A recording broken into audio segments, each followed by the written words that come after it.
Hey, Internet people, Clue Man here. I want to give a shout out to the optimistic people in my comments box and the videos I'm seeing, the things I'm hearing when people say, well, it's going to be a tough 4 years. And don't worry, in 4 years, we'll get it back. I want to give you kudos for your optimism, but I also want to remind you of historical fact, and that is that once a dictator takes power, there's very few ways to get rid of the dictator. And our dictator has taken power, and he has a plan in place called Project 2025 that makes sure that we will never have a Democrat in power again. Okay, that's their plan. Their plan is a fascist takeover. We literally have a Christo-fascist oligarchy owned dictator in power now, and he is not going to go easily. He didn't go easily when we still had a free and fair election. Remember, he claimed for all those years that it was not free and fair, that it was rigged.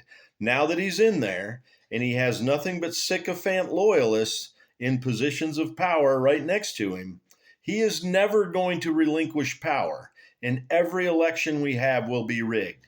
Anyone who runs against him is going to drink nuclear tea like they do in Russia, or they're going to end up in jail, or they're going to fall out a window or something. I'm telling you, this is a fascist autocracy, and he is never going to relinquish power. There are four ways that we get power back.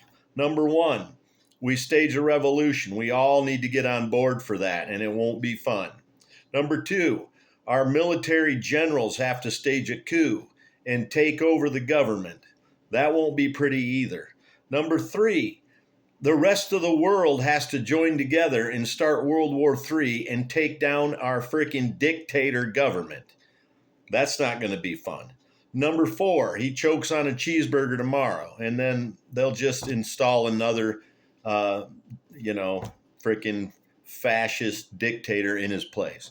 So our processes are limited here. I don't want to completely shut down your optimism. I'm glad you're being optimistic, but it's time to start hoping for the best and planning for the worst, because this shit's going to get a lot worse before it gets better. Anyway, there's your clues.